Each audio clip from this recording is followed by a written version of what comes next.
Well, hello, nurse. You guys are going to see why I started off the show with that in a moment here. But first, I'd like to get some heads up in here. It's Killa Convos on a Saturday afternoon, turning into a Saturday evening. It's hot out in these streets. Make sure you're hydrating your game one time, as my P partner Freezes It would say. We're going to get the Killa Queen on stage in just a moment here. I want everybody to come on in and share the live. And as you're coming in, greet one another with a smile, with a cheers, maybe with a fat joint to pass around, because you know how black and brown get down. This is Killa Convos, everybody. What's brackin'? How's it hanging? I'm passing this live around to only the sexy people. And I want you to come in with love in your heart and compassion as we get this thing going. We're just going to keep passing this around to a couple of the beautiful people. And that's about it.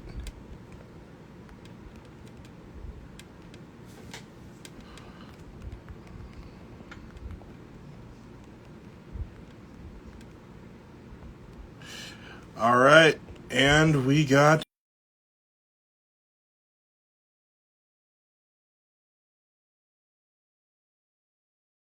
representatives of the palm tree in the house. Shout out to Jared Rose. DJ Hamster in the house. DJ Hamster be showing so much love. I see you, man.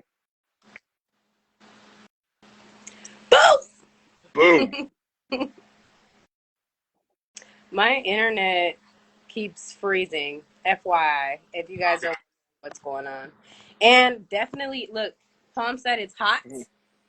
It is hot, okay? So I got my air going on, my fan in the back. It's hot, okay? So hold on for a bumpy ride, viewers, because we're gonna push this jalopy down the street, and if a Killa Queen should happen to fall off, well, you still got me. What's going on, everybody? I know this is like something out of the norm. We really do not go live on Saturdays. So what's going on? What's popping? What you guys got going on today? I find it ironic that we don't go live that much on Saturday afternoons. It's a carne asada cookout themed show. Why not during peak barbecue days? What's crazy is before we started Killa Convos, I feel like we would be on live like late as fuck at night. Right. Yeah, I do remember that. Like, it'd be on the weekends, like after we both like went out and did whatever we did, and then we came back home and then just hopped on live and then stayed on live hours. Shout out to my girl Rizzy in the chat right now. I think Rizzy would make a good candidate for Killa Convos at one point. But yeah, I do reflect on those days where we would be going live like in the wee hours of the morning. I think we'd both come home from partying, and then when we'd shower and change into our PJs, be like, "Oh look, you're on." Yeah. That's how it would normally go. The damn time zones are crazy. I'm watching at 1 a.m. Where are you, DJ Hamster? Right. Where are you? Shout out to the homie Chain Taylor representing Portland, Oregon. That's real as hell, though, to be on at 1 a.m. All right. Well, although we're both in a cheerful, chipper mood, we kind of have a little less than cheerful, chipper topic. Killa Queen, you want to set it off? Yeah. So, Poland. Okay. Oh, what? Right, Poland. We got Poland and Portland here. Okay, and Palm Poland, here. Push your P's. Palm. 3 P's. So to get on to something a little bit more tender, a little more, soft. I actually met Killa Queen on Tinder. And that's false. Just in case y'all believe that. Y'all probably would. Yeah. I've never been on Tinder. You see how we bounce off of each other? I'm actually going to a wedding for my friend Ron and his wife-to-be Portia at the end of September, and they met on Tinder. I love that for them. Yeah. Hey, sometimes things aren't for everybody, like some people prefer to meet people in person, and hey, sometimes that online shit is cool, whatever. Shout out my nigga, Desco Dub in the house. Awful lot of cough syrup. What's going on, baby? Hell yeah. I like this. I like everybody showing some love. Everybody's active. I hope everybody's having a great day. Yeah. I hope you guys are all healthy, wealthy, and if you're in love, I hope it's good, healthy love. I And hope you guys are having. and something tells me we need to trade cups, Jess, because mine says the influence of a great teacher can never be erased. I love that. And look, the teacher's over here with a modelo. Look at that shit.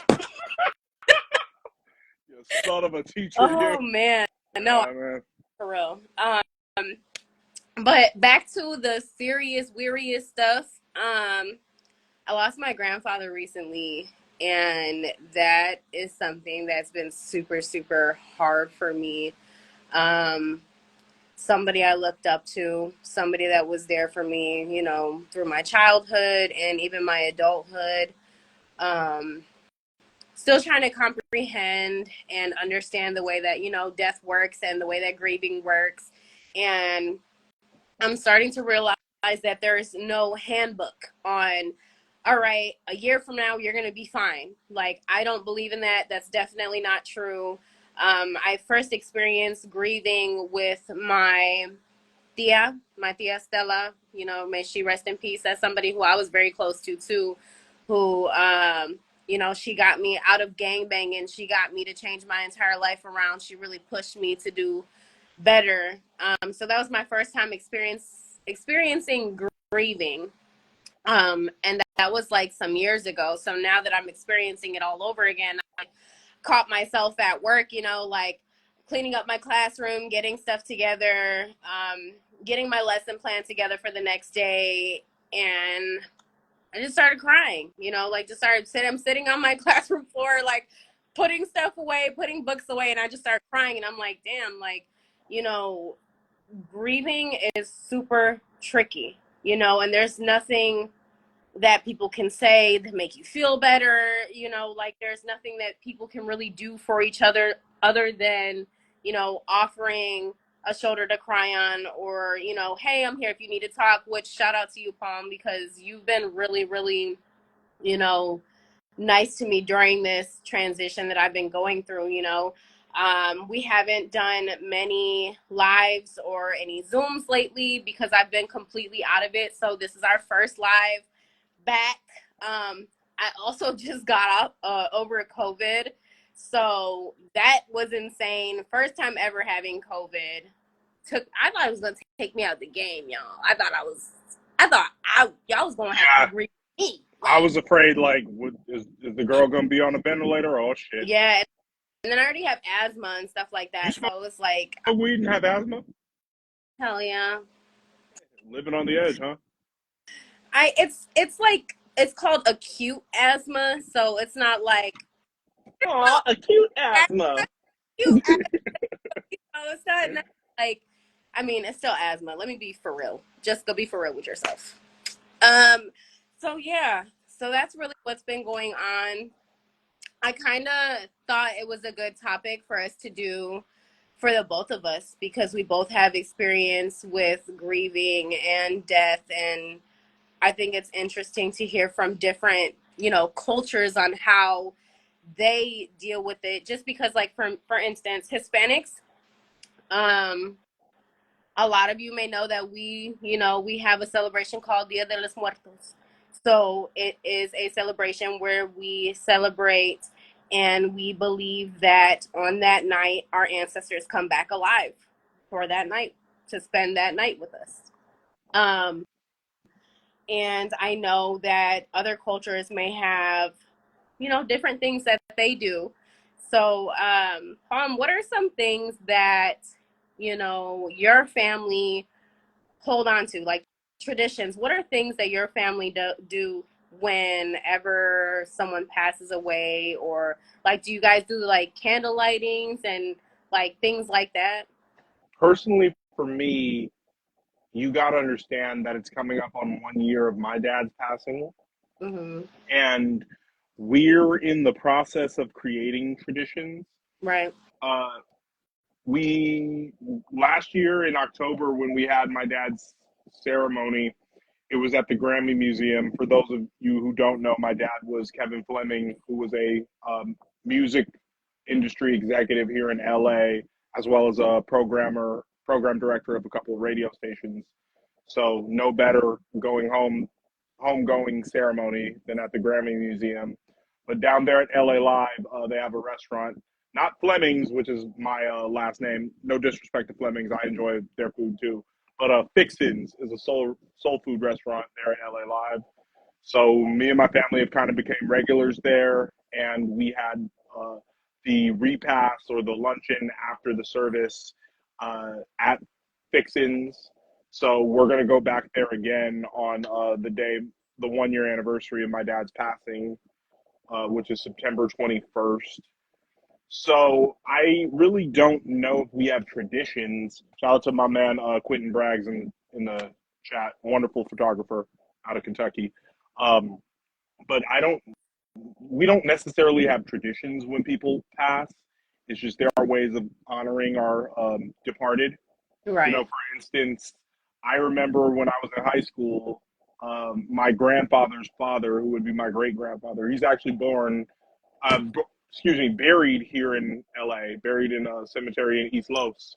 So we stopped at this liquor store, got he used to drink, I never knew the man, but he used to drink big Coors Lights.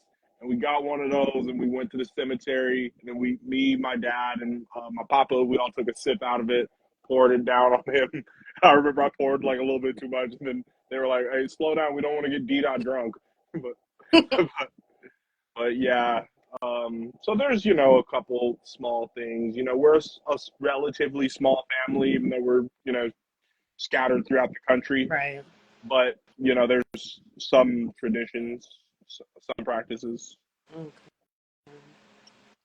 All right. I kind of figured. I know that your dad was a very, very, special person to you and to a lot of people.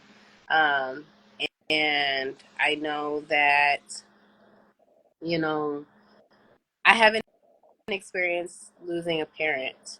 And I know eventually one day I will. So to me, you're one of the strongest people that I know. Oh my God, I'm honored. To lose a family member is hard, but to lose the person that created you, that brought you life, it's hard, So yeah. I give you props because you're still doing the damn thing. You know what I'm saying? And I tell your little secret, but what you did today was amazing, and your dad would be so proud of you because it's something he's always wanted you to do. So thank you. And I'm so glad you brought that up because on the way there, I was on the freeway and I started tearing up because, he told me, when I went to go try out, he really wanted to see me get into that. And, the fact that I couldn't share that with him, may have hurt. But I had a really nice flashback to a time that I was about maybe 10. Let's go with that. Maybe your son's age, something like that. And I was taking karate classes. I actually have my 2nd-degree brown belt in American Kempo. So we were on our way to a tournament at the studio I was going to. And as I got on the freeway, he's like, all right, I want you to do a good job and kick ass. And then he's like, now what did I just say? Do a good job and I didn't want to cuss. He's like, so I'm like, do a good job and kick ass. No. Yep. And that's what it was. So that's what I really, thought. Yeah. And as I was conversating with a gentleman in line, talking about like the voice acting world and such, he says, and this guy had the perfect movie announcer voice. Yeah. I told him off to the side, I go, oh, yeah, man, I could already see your voice working like on a ride. Like if we both said, remain seated, please. Pediments and centavos, por favor. We said it like perfectly at the same time. So I like your voice too, man. I said, thank you. It runs in the family. So, yep. Yeah. So shout out to you, Kev. Shout out. Long live Kev. Long live Grandpa Frank. Abuelo Frank. Cheers. There's a special shout out of a young lady I want to give in the chat right now. My homegirl, Prado Monroe from Vancouver, British Columbia, Canada. Excellent singer, songwriter. We'd love to have her on Killa Convos. Really dope story with this young lady. I had her on Bombcast a couple of years ago. So definitely look out for her on Killa Convos this fall. I haven't told you this yet, Queen, but Prado got some new music on the way, and she's definitely one of the dopest in the palm tree as far as the ladies who have had the pleasure, ladies who do music who I've had the pleasure of interviewing. Right. So, right. Oh, So shout out to Prado Monroe. look forward to seeing you and to hearing your new music. I said, hey, I'm off to bed. Stay safe, y'all. Hi, DJ Hamster. I appreciate you for thugging it out with us. I know the time zones are different and everything, so I appreciate you very much. Good night, DJ Hamster. Right. Go meet me. Good night. So, on the grieving tip, what are some things that you found yourself doing to cope with grieving? I'll go first. I found myself getting lifted and thrifting. So for those who don't know, may or may not know, I just started a blog called Lifted and Thrifted. It's where I smoke my smoke and I go thrifting. There's a backstory behind that, which I'm going to tell you guys real quick before we jump into other things, because you know how me and Palm do at the carne asada and cookout. We bounce off of each other and our topics be everywhere. That's why you love it. So when I was younger, my grandpa used to take me thrifting. And when I was younger, I did not like it. The only part I liked about it was the records. Going through records and cassette tapes, that's where I was most of the time. My grandpa was fascinated in finding like expensive shoes or like fishing gear and, nice furniture, stuff like that. Didn't care for it as a kid. I started thrifting heavily when my son was born. Really? So my son will be 12 in November. Been doing it for some years. And when my grandpa passed away, he left me a car. So decided to go thrifting and smoked the J in the car. Went in there high as hell to go thrifting. And I'm like, dude, like this is like an amazing. I have to record it. Like there's no if ands, experience. You pull up in, your granddad's whip, fresh off that za, and it's like you're just feeling brand new. You christen the vehicle for yourself, and it's like walking with the spirit. Yeah, gotta do this. So, boom, start recording, and then I was super excited about it. Sent the video to Palm. Did my first editing, which I've been working on very fucking hard. And went from there. And I've been finding myself doing that a lot lately. I've been smoking to cope. I've been thrifting. It was something about the joy of finding expensive things for super cheap. Like it just makes me happy. I don't know. When people see me, they may think that I'm a uppity. I like name brand things, and don't get me wrong, I do, right? But nothing beats bargain shopping. Like finding expensive things cheaper than what they normally are. Count me the fuck in. So what are some things that you found yourself doing to help cope with grieving? And because I know grieving, it never stops. And like you said, it's coming up on the 1-year anniversary soon. I know from when you've been keeping yourself busy, but I don't want to tell you what you be doing to I'm always in motion like the ocean. Yes. I'm moving and grooving. Always.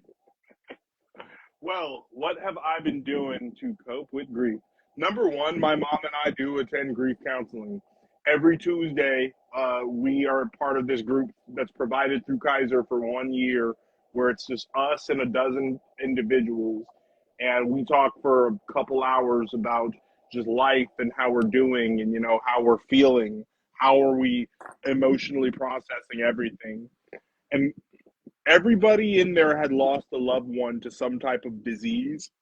So just getting to know these people, you know, we've never met any of these people in real life, but like, yet we're all here in greater LA County, all kind of getting to know one another.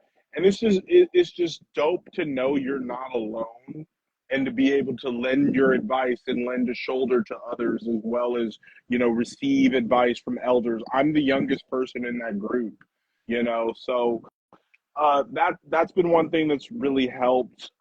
Also, I've been kind of quiet about this, but I'm coming up on 90 days of sobriety from alcohol. And the reason why is that, you know, I saw myself kind of going down a dark place. I mean, my 420 use has never gotten out of control, but, you know, I saw that escalate a bit at times. Do my little benders, but not too crazy. But the drinking, you know, that was never too crazy either. But all it took was, you know, one time that led to a bit of a crash out on socials. And then I'm like, I just can't do this anymore. You know, the next thing coming for me, you know, in a grieving state would have been, you know, what do I have to look forward to if I kept drinking? And no disrespect to anybody who, you know, drinks casually or drinks seriously or is a connoisseur. Like, if that's your thing, that's your thing. My decision ain't got no influence over you. However, it's just for me, it's like, what do I have to look forward to? A DUI, a Me Too, or just getting totally canceled out here because I drank too much? Yeah. You know, I'm already the type. I gotta tell myself to, you know, read the room first before I start speaking, to observe before I start talking, because I can get a little too comfortable in situations with new people. What's crazy is that something um, that I learned last year, like about myself too, is obviously I'm one of those people you can put me in any room and I feel like I'll prosper, right? But to a certain extent, because it's like Love that confidence. you can fuck yourself in the end. Being too open, being too friendly, and telling too much of your business or somebody else's business, even though you may think it's like a casual conversation, like that's one thing that I learned last year about myself. Um, because I am very open. You know what I'm saying? And that's one thing you know about me is like you've known me for a while. Yeah. Like, and we had this conversation, this heartfelt conversation, because you said some words to me that really stuck with me and I feel like will stick with me forever. But like you said, I'm always going to be genuinely me. Like, there is nothing in the world that anybody can say or do or tell me, and I'm, you know, going to change. And I think it's because for so long, like, I had to learn to love myself. I wasn't always like this, you know, like I was at a point in time, I was trying to figure out how to change myself. What can I do to be a, you know, obviously a better person every day, right? But other things, like I was trying to change myself for other people, and it took me a while to get here, just like body wise. You know what I'm saying? Like some people, they'll see, you know, heavier set women and be like, oh, she got a crop top on. She should not have that on. Right. Me, I'm not, you know, I mean, I'm thick, you know what I'm saying? But I'll still wear a crop top. I'll still wear short shorts. You know what I'm saying? Like it took me a while to get here. It took me a while to be in love with myself and love everything about myself. So I wouldn't team up with nobody I wouldn't mind looking at. Yeah. but you know, it's just like I don't know. It's just like, you know, you just when you're genuinely yourself, things are so easy, you know. It's easy to get carried away with talking about stuff because when you're so passionate about everything, it's just like word vomit, you know. You're just talking Yeah. and being over expressive, and I feel like I have that problem too. So Shout out to the man and her man, King Quota, in the motherfucking house. shout out, hey baby. Yeah. So, you know, I think when we talk about the way we carry ourselves and, you know, especially in podcasting where you got to monitor your speech, monitor your dialogue, and know when to cut yourself off and know when to get a good point. I'm more learning to observe others, you know. I don't know Yeah. how we got to how we grieve to how we listen to one another and communicate. Welcome to another Well, episode of welcome to Killa Convos. Yes. So I'm just cognizant of that, especially, you know, when I've been told, you know, I can dominate a conversation, or I can do the Kanye and run up on stage and grab the mic from someone's moment. I'm just like, I don't want to be labeled that disrespectful. I want to give props to my man AZ Savant, Mario Gates in the chat. Very dope journalist, author, and musician based here in LA. A Morehouse man, Hell good yeah. friend of mine. Yep. But that was a deep conversation about grieving. You want to take on to? I think grief is something that we get acquainted with. In my grief group, we said, it's a language that you learn. It's almost like I shared one time that it felt like, now having a condition like a asthma or like a narcoleptic thing where like I'll just bust out crying for no reason. Like I said to them, I was at a concert having a great time, then started texting my partner Mo Thorough, who's a rapper from LA, and a Hampton U grad just like me. And I said, I haven't talked to you since my dad died. And then it just hit me like out of nowhere. And I'm at a concert having a great time. And I don't know if it had to do with the edible I took, but it was just like this avalanche of emotion. Yeah, that's how it was when I worked. Because I was like, man, like I'm literally just putting books away, and I'm thinking, and that was really, me and you ended up being on the phone. That same day, I was like, I'm still at school. I'm in my classroom. Like that was Oh that day yeah, that I literally yeah, I remember that. could have heard in my voice, but I was crying prior to that, and then after we got off the boat, I was crying. So I was like, dude, like I mean, when I was still working in talk radio full time, I cried in a sales meeting. I mean, my dad had been gone from the earth for less than 2 months. Like, of course I'm crying. yeah, I've never been through this before.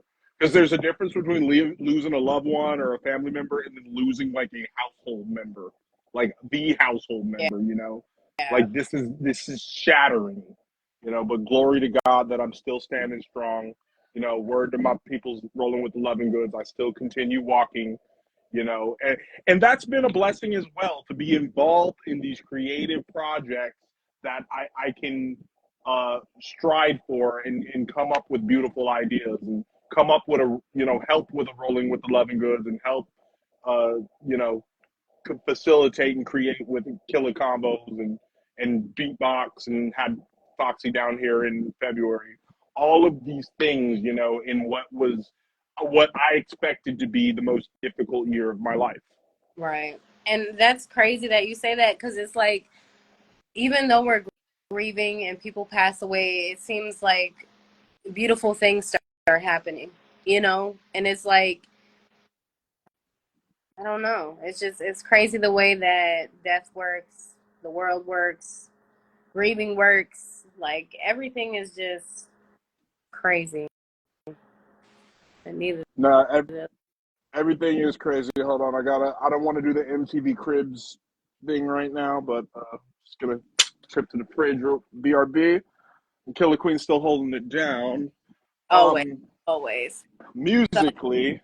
So musically, I, like, what are a couple albums dropped that got my attention, and we might still be doing full reviews of these, but I really did want to speak on the uh, Denzel Curry Tales of the Mischievous South Volume 2, and then JPEG Mafia, I'll Lay Down My Life for You. so not going to lie to y'all. Y'all know I am a pretty, I don't want to say big Denzel Curry fan, but Denzel Curry. As for JP, I think I listened to something. I know I ain't shit. I listened to something and it was one song and I really wasn't feeling it. So y'all know me. It's like hear something one time and I'm like, oh yeah, no, it's not for me, and then I'll never listen to it again. Don't really. So if I listen to your shit, feel special. FYI. Ooh, Mm. yeah. So, That, um, I mean, I feel like that's how a smaller tier artist who has not ordered a review should feel for when I listen, for sure. yeah, I just, I just, I feel like music's for me. You know what I'm saying? It's not for everybody else. Sometimes, I guess most artists, they make music for everybody else, but I make sure me and I guess other people So did you sometimes. listen to Denzel's album? If so, what was your opinion on it? Um, I to be honest, I liked the album. I did not really care for the freestyle as much. Didn't really catch me. I know Ultra shit. Fun fact about Ultra shit: he sampled from Too Low Key. Um, and I have a track that's out sampled as well from Too Low Key, Devil Shit. You know what I'm saying? And also known as the Black Butterfly sample. Super fire. Shit caught me off guard. Like the 808 was so hard and the melodies were so light and it just was such a feel good. It was a feel good beat. It was so crazy because it's so light and soft, but it's gangster as hell, you know. So I loved it automatically. And then Hot One with Tia Kareen. I love Tia You're Kareen. right. I'm a big fan of her. I just love her personality and like the way she is on her songs too. Like she's different, you know. I love that different shit. Love that different shit. Definitely love the ASAP Ferg feature with Tia Kareen. I just You felt know like what? Yeah, and that track they did, the cipher they did for that one with A$AP Ferg and Tia Kareen on the radar was awesome. What I respect the most about this album is that Denzel's had a great career, you know, and despite being a rapper who, at least here locally in LA, I don't hear on the radio, he's, you know, taken his underground spirit through to the top, to the mainstream. And, you know, hailing from Raider Clan, he's got so much of the industry on this project, King of the Mischievous South Volume 2, that it's just really impressive to see, like, you know, a Two Chains and a Juicy J and a Ty Dolla Sign and all yeah, kind of sounded like on some Raider Clan and old Memphis, you know, old South Florida type beats, you know? yeah, I loved it. And Yeah. like Was I in love with this album? Not quite. Hold that thought. I want to hear why you loved it. Why I didn't love it personally is just that, and I'm not saying it's bad at all. It is pretty damn good. Lyrically, though, it is a little bit too like, yeah, I'm the shit. Yeah, I'm the shit. Yeah, I'm the shit. Just a little too braggadocious for my taste. Said it with Maxo Cream. Maxo Cream is one of my favorite rappers, you know, favorite, like, I know him better from features, you know. There's a lot of features, and every time, you know, Denzel and Kenayata come together, they do something fire. So dope to hear that Mexican OT on here with Black Flag. Not the band, but the song Black Flag. mm, Um, there's a lot of really, you know, hard moments on here. And I think he capitalized on, you know, sounding Southern, you know. I agree. I So agree. definitely Cole Pimp with Ty Dolla Sign and Juicy J was my favorite song. Yeah. That song was pretty hard. I feel like the first couple of songs was he knew what he was doing when he was doing his placement for the songs because those songs definitely drew you in the beginning. And then towards the middle, once I hit the freestyle and that, I just was like, okay. The intros and outros and all the shit in between, you feel me? Yeah. I feel like it was, hella devilish. You know what I'm You saying? know what's interesting is that wish list with Armani White. I actually thought that was the one with ASAP Rocky, but instead, no, ASAP Rocky comes on Hoodlums. For what? For the track on this Yeah. album? No, Yeah, it's, Armani White's kind of sounds like ASAP Rocky is what I'm trying to say. oh no, it was ASAP Ferg and Tia Kareen. Okay, maybe we're getting a little confused here. But I was talking about how on like Wish List, he's got Armani White, and Armani White's Oh, voice sounds similar to Rocky's. okay. Yeah, so much that I thought Armani White was What? Rocky. Right. Okay. Yeah, but no. But no, I'm proud of Denzel because he's brought like so much of the industry together from now and then. You know, Project Pat, you know, '90s, you know, Juicy J, 36 Mafia, the Ski Mask, the Slump God, you know, from that, you know, members only era. So Shout out yeah, Mysterious. Y'all go follow him. He's a dope ass producer too, man. His Shout out shit's fire. Mysterious. And appreciate the follow, Showtime AC37. Oh, what's up, Showtime? I didn't even notice he was on here. Showtime. My phone's been tweaking. Did you get a chance to check out I Lay Down My Life for You from JPEG Mafia? No, I had listened to I want to say it was the first track on there, and I just not feeling it. I don't know what happened. I was on the way home, you know what I'm saying? And then, to be honest with you, I had only heard like 2 tracks from the Denzel Curry. To be honest with you, and this is without notes in front of me about JPEG Mafia, what I took away from this is that JPEG Mafia is a dope artist, but he's never been my guy. I don't know why. Like, Nate, you can say I got a West Coast bias. You can say all the, you could say all these things, but JPEG's never been my guy. I don't know. I have nothing against him. I've heard his, collaborations with like Danny Brown and maybe Run the Jewels. I think him and Frank Ocean share a mutual producer whose name is Vegan. But there were some bangers on here for sure. And all together though, it's just that he's kind of like a Lil Uzi Vert for indie kids. Like the way he raps so fast and that he's, braggadocious Yeah, and he has like a rapid fire flow. Mike Serpentine is in the house. Good mutual friend of ours. Definitely Palm Tree. And also shout out the Matt McKinley, crown prince of all protectors.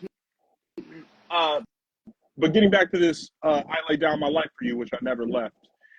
There are some moments on here like New Black History featuring Vince Staples, where he comes in with that sample of Senorita from the song that Vince Staples did with Future. Crazy. That one's super hard. Extra Military, which is named after my favorite album from Death Grips, or I don't know if it's named after that, but shares the same name. I feel like JPEG Mafia's sound is kind of similar to Death Grips, production-wise at least. I don't know, are you familiar with Death Grips? No, I'm not. Okay, we'll talk about them later. But JPEG Ultra featuring Denzel Curry was magnificent. That's definitely my favorite track off of there. Shout out my man Red in the building. I was just hanging out with him last night at Underground Magazine's release party. Good dude. Make sure you follow that dude. LA-based producer, Brooklyn bred. You already know. But yeah, JPEG Ultra featuring Denzel Curry. Love the horns on that. That just has like that really kind of organized noise production, kind of like Outkast. Denzel hopped on there talking some pimp shit. I was feeling that. That's Pimp and Palm approved. So overall, I'm probably gonna re-speak on this again. I Lay Down My Life for You, but I was feeling it for sure. It's just that he's not a rap along. It's a lot of production, Right. and he's just not a rap along or sing along rapper. Yeah. And I'm the type of nigga that I like to rap every word of the shit. Yeah, and to be honest, it's crazy because I love lyricism, but I love a good beat. And I don't know. It just wasn't. I wasn't feeling it. But my favorite track off the Denzel Curry album was definitely Ultra Shit.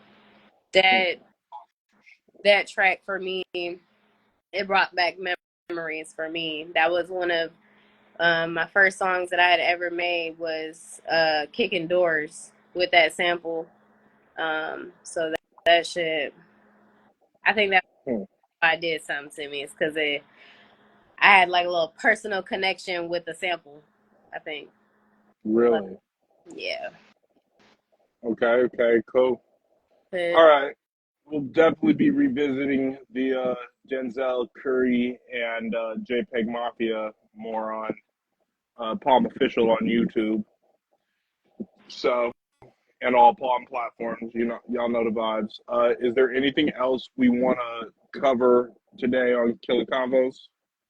Just that we got some dope guests coming your way. Some people that we're super excited about. People from everywhere. All right, because Killa Convos ain't just some simple regular degular Killa Convos, okay? It's Killa Convos. So we're gonna have some good conversation with some good people.